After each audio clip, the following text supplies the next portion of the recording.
আল কোরআনে বর্ণিত একমাত্র সাহাবীর নাম হচ্ছে যায়েদ ইবনে হারেসা রাদিয়াল্লাহু আনহু। একমাত্র সাহাবী আল কোরআনে বর্ণিত যার নাম আল কোরআনে এসেছে তিনি হচ্ছেন যায়েদ বিন হারেসা রাদিয়াল্লাহু আনহু। তার বাবার নাম হারেসা। ঘটনা এমন ছিল যে ছোটবেলায় তার মা তাকে নিয়ে এক জায়গায় যাচ্ছিলেন। তো আগে তো ওই যে ডাকাতি হতো, জলদস্যুরা আক্রমণ করতো না, এরকম তাঁবুর মধ্যে আক্রমণ হয়েছে এবং তার মায়ের কাছ থেকে সন্তানকে কেড়ে নিয়ে চলে গেছে। মায়ের জন্য কত কষ্ট করে এটা, সন্তানের মহব্বত, এটা তো বাবা মারাই বুঝবে সন্তানের প্রতি মহব্বত কাকে বলে, সন্তানকে ছেড়ে থাকার কষ্ট, এটা যারা বাবা মা হয়েছে তারাই তো বুঝবে।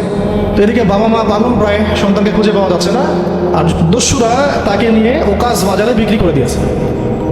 বাজারে ওকাস, এটা ছিল মক্কায় একটা বাজার, ওখানে মেলা হতো, ওকাস ওখানে বিক্রি করে দিয়েছে। তো ঘটনাক্রমে তখন তার বয়স মাত্র কত, 8 থেকে 10 বছর। ঘটনাক্রমে তাকে খরিদ করেছেন খাদিজা রাদিয়াল্লাহু আনহা। খাদিজা রাদিয়াল্লাহু আনহার আত্মীয়, খাদিজা রাদিয়াল্লাহু আনহার আত্মীয়। তখন কিন্তু নবী সাল্লাল্লাহু আলাইহি ওয়াসাল্লাম নবুয়ত পান নাই, মানে ওহী আসেনি এখনো, বিয়েও হয়নি এখনো। খাদিজা রাদিয়াল্লাহু আনহার সাথে এখনো বিয়ে হয় নাই। তো তার আত্মীয় তাকে কিনে নিয়ে আসছেন, এনে খাদিজা রাদিয়াল্লাহু আনহার খেদমতে দিয়ে দিয়েছে। খাদিজা রাদিয়াল্লাহু আনহার সাথে যখন নবী সাল্লাল্লাহু আলাইহি ওয়াসাল্লাম বিয়ে হলো, তখন তো তার বয়স 40, আর আমাদের নবী সাল্লাল্লাহু আলাইহি ওয়াসাল্লামের বয়স 25। এটা বাংলাদেশে হইলে বাংলাদেশের মানুষ মেনে নিত না, তালাক করাই ছাড়ত অনলাইনের মাধ্যমে। কথা বুঝতে পারছেন? যদিও দুজন সুখী, যদিও ধরেন দুজন সুখী একে অপরকে পেয়ে। এখন যদি আমাদের এখানে কোনো ভাই 40 বছর বয়সের কোনো মেয়েকে বিয়ে করে, যার নিজের বয়স হচ্ছে 20 বা 25, সমাজই ওকে তালাক দেওয়া ছাড়বে, যদিও সে ওই মেয়ের সাথে সুখী। হ্যাঁ, বিয়ে কেন্দ্রিক যত জাহালাত, এগুলোই দূর হয় না সমাজ থেকে এখনো। রাসূল সাল্লাল্লাহু আলাইহি ওয়াসাল্লামের সাথে বিয়ে হলো, বিয়ে হওয়ার পরে এমন হয় না যে আপনি কাউকে বিয়ে করেছেন এবং আপনার তাকে খুব পছন্দ হয়েছে, দুজনকে বেশ সন্তুষ্ট আর কি। তেমন আপনি চান না তাকে কিছু হাদিয়া দিতে, হাদিয়া দফা দিতে মন যাবে না? হাদিয়া দিয়ে কি আমাকে ফেরত নেয়? তো হাদিয়া দফা দিতে তো মন চাবে।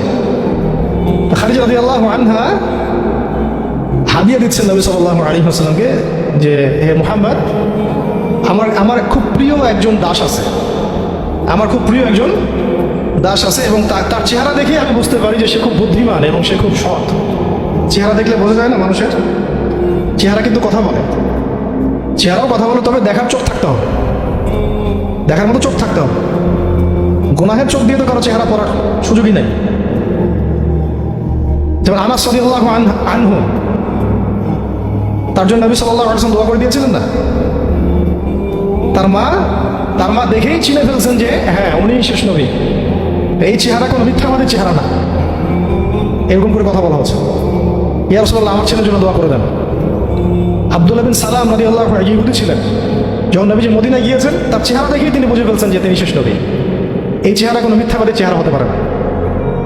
ওই চোখ থাকতে হবে এবং ওই কলব থাকতে হবে পড়ার জন্যে। তো খাদিজা রাদিয়াল্লাহু আনহা হাদিয়া দিয়েছেন যে আমার খুব প্রিয় একজন দাস আছে, যায়েদ। তো নবী সাল্লাল্লাহু আলাইহি ওয়াসাল্লাম এটাকে গ্রহণ করেছেন। হাদিয়া গ্রহণ করে তিনি দেখেন যায়েদ বিন হারেসা রাদিয়াল্লাহু আনহুর তাকদীরটা কেমন হলো। স্থলদস্যুদের হাত থেকে ওকাস বাজার থেকে চলে আসলো কোথায়? খাদিজা রাদিয়াল্লাহু আনহার বাসা, সেখান থেকে নবী সাল্লাল্লাহু আলাইহি ওয়াসাল্লামের সহবতে। চিন্তা করা যায়? এই তাকদীর তো ইউসুফ আলাইহিস সালামের চেয়েও কম সৌভাগ্যের না। ইউসুফ আলাইহিস সালামের কি হয়েছে? ভাইয়ের ষড়যন্ত্র, সেখান থেকে কূপ থেকে রাজপ্রাসাদ, সেখান থেকে জেল থেকে আবার রাজপ্রাসাদ, তারপরে তো পুরো মিশরের বড় একটা অংশের রাজনৈতিক দায়িত্ব, এবং সেখান থেকেই বনু ইসরাইল পরে আবার মিশরে আসলো। তাই অন্য একদিন আলোচনা করবো ইনশাআল্লাহ। এখানে যায়েদ ইবনে হারেসা রাদিয়াল্লাহু আনহার তাকদীর কেমন? অনন্য সাধারণ, এত চমৎকার যে এটা তো ঈর্ষণীয়। আলী রাদিয়াল্লাহু আনহু ছাড়া এমন তাকদীর তো মনে আর কেউ পান নাই, যে নবী সাল্লাল্লাহু আলাইহি ওয়াসাল্লাম ঘরের মধ্যে তিনি সবসময় তার সাথে তার খেদমত করছেন। শুধু তাই না, নবী সাল্লাল্লাহু আলাইহি ওয়াসাল্লাম তাকে নিজের পুত্র বানিয়ে নিলেন। যায়েদ আমার পুত্র, যায়েদ আমার ছেলে। দাস রাখলেন না। যখন তিনি যায়েদ বিন হারেসা রাদিয়াল্লাহু আনহুকে পেলেন, সবার সামনে এলান করে দিলেন যে সে আমার দাস না, ও আমার ছেলে, যায়েদ আমার ছেলে। নবী সাল্লাল্লাহু আলাইহি ওয়াসাল্লাম বলছেন যায়েদ আমার ছেলে, বলছেন যে আমি তাকে ভালোবাসি, ও আমাকে ভালোবাসে। অথবা এক জায়গায় এভাবে আসছে যে আমি তার উত্তরাধিকারী, সে আমার উত্তরাধিকারী। যায়েদ বিন হারেসা রাদিয়াল্লাহু আনহুর লকব ছিল হিব্বু রাসূলিল্লাহ, রাসূল সাল্লাল্লাহু আলাইহি ওয়াসাল্লামের প্রিয় ভাজন, প্রিয় ভাজন। আর যায়েদ বিন হারেসা রাদিয়াল্লাহু আনহুর ছেলের নাম উসামা বিন যায়েদ, উসামা বিন যায়েদ। যায়েদ বিন হারেসা রাদিয়াল্লাহু আনহুকে একবার তিনি একটা সেনাবাহিনীর কাফেলার দায়িত্ব দিয়েছিলেন। কিছু কিছু সাহাবী একটু আপত্তি করেছিলেন, বয়স কম, আরও যোগ্য সাহাবী আছে। আবার ঠিক ওসামা বিন যায়েদ রাদিয়াল্লাহু আনহুকে যখন নবী সাল্লাল্লাহু আলাইহি ওয়াসাল্লাম শেষে একদম ইন্তেকালের কয়েকদিন আগে জুরফে একটা সেনাবাহিনীর দায়িত্ব দিয়ে পাঠিয়েছিলেন, তখনও কেউ কেউ আপত্তি তুলেছিল যে ওসামার বয়স কম, 19 বছর 20 বছর বয়স, আরও বড় বড় যোগ্য সাহাবী আছে। তখন নবী সাল্লাল্লাহু আলাইহি ওয়াসাল্লাম বলেছিলেন যে ইতিপূর্বে তোমরা যায়েদের ব্যাপারেও আপত্তি তুলেছিলে, আর আজকে তোমরা ওসামার ব্যাপারেও আপত্তি তুলছো। তোমরা জেনে রাখো তার বাবা এবং সে, মানে যায়েদ বিন হারেসা এবং ওসামা বিন যায়েদ, এই দুজনকে আমি ভালোবাসি। এই দুজন আমার প্রিয় ভাজন, এই দুজন আমার প্রিয় ভাজন। তো যায়েদ বিন হারেসা রাদিয়াল্লাহু আনহু এখানে বড় হতে লাগলেন। এক পর্যায়ে তো ওহী আসলো, ইসলাম কবুল করলেন। ইসলাম কবুল করার পরে, ইসলাম কবুল করার আগে একটা ঘটনা ছিল, ওটা ভুলে গেছিলাম, দেরি হচ্ছে কি? আচ্ছা, ইসলাম কবুল করার আগে একবার তার বাবা মা তার খোঁজ পেয়েছিলেন।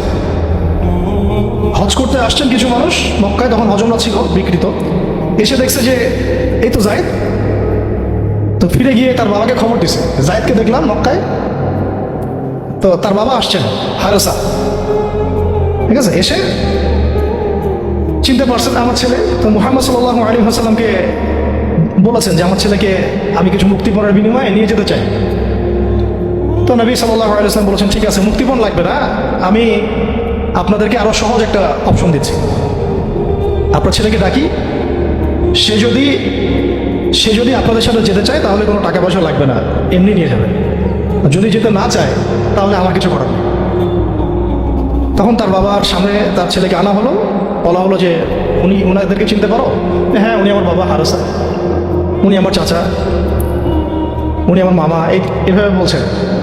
তো তার বাবা বলছেন যে আমার সাথে চলো বাসায়। সরাসরি বাবাকে বলে দিলেন যে আমি আপনার সাথে যেতে পারবো না, আমি মুহাম্মদ সাল্লাল্লাহু আলাইহি ওয়াসাল্লামের সাথে থাকতে চাই।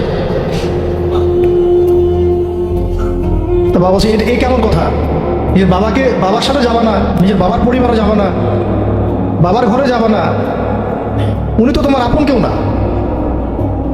যায়েদ বিন হারেসা রাদিয়াল্লাহু আনহু বলছেন যে আমি তার মধ্যে এমন কিছু দেখেছি যে আপনারা কেউ দেখতে পাবেন।